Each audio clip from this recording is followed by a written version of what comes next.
My dear fellow Toastmasters and dear guests. Yakub Memon was hanged recently, and then it brought back a debate of is capital punishment really needed for our Indian society. So today, topic of my speech is capital punishment. Is it needed for our Indian society? My opinions are it is needed, but let's discuss why.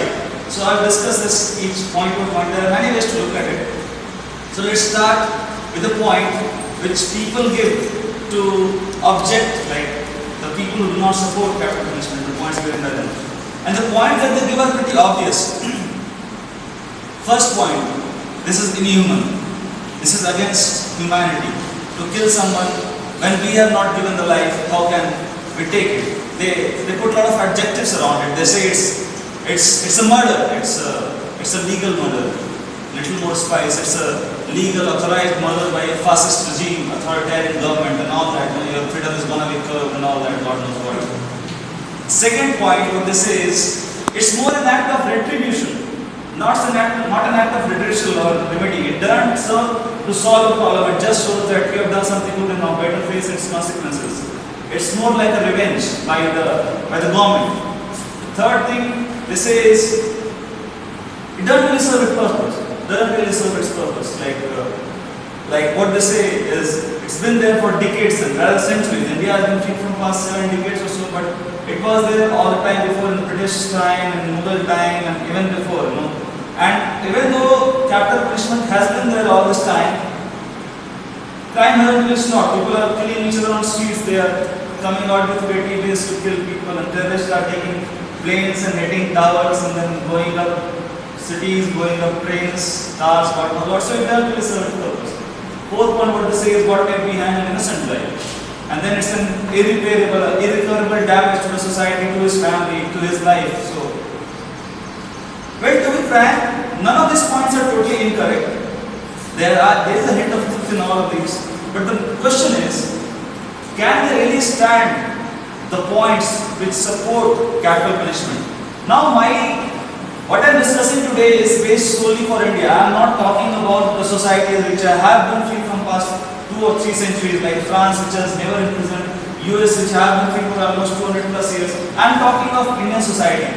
And before I put my point to support it, let me say, in India, capital punishment is given in the rarest of the rare cases.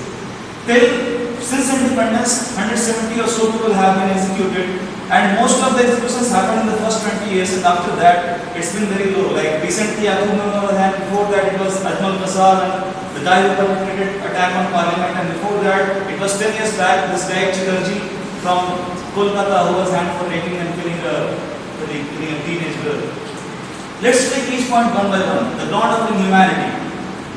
Yes, it is inhuman. It is inhuman to take life from someone. Indian democracy, Indian society gives you right to equality, right to freedom of speech, law, God knows what not. But is it that set? Like, is any law so absolute in terms? If I have a right to freedom of expression, but none of these are without ifs and dons. So, if I have a right to express my view and opinion, and it starts intersecting with someone else's realm of freedom, if I feel that the best way to put my point across or to show my annoyance or disagreement with the government, the best way to do is to bomb someone and to kill people, that's my way of doing it, then it is certainly not true. Why should I respect the law of freedom of someone who doesn't believe in the law of someone else to live? What if I'm a person and I derive fun out of killing someone, out of raping an innocent girl? Does it mean that right to freedom is that doesn't really support it?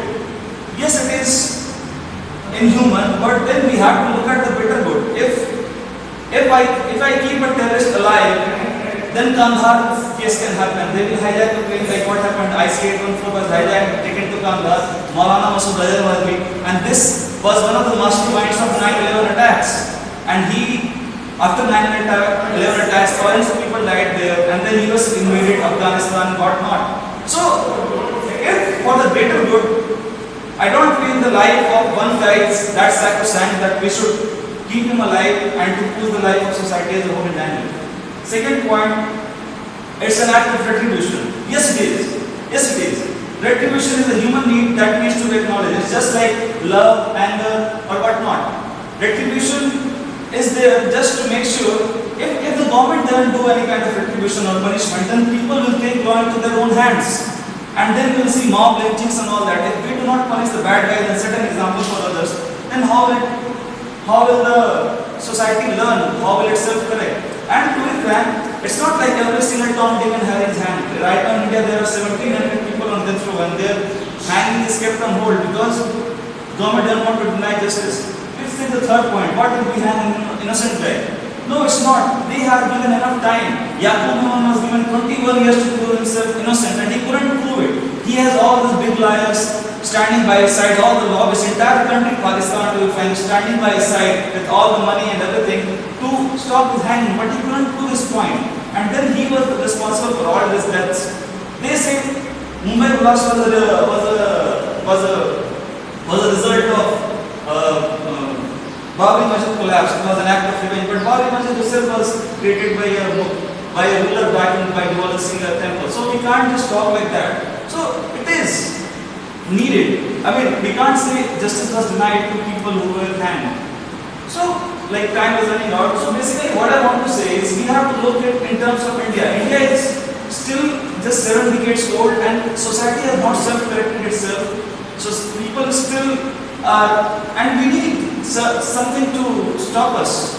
Like Indians who, like say when Indians go to Singapore, they live very clean and all because spitting and costs $200 fine. But when we come to India, we spew all around. People, whenever there's no traffic light, they jump signals and all that. So we need certain kind of, hindrance, certain kind of punishment. That's how we are. We are still not evolved enough. People are still not traceable. Like in US society, everybody has social security number, they are linked to a database. So India as a society needs something, and rarest of the rare cases is just to set an example for others that you better not do this. So I strongly feel that we need capital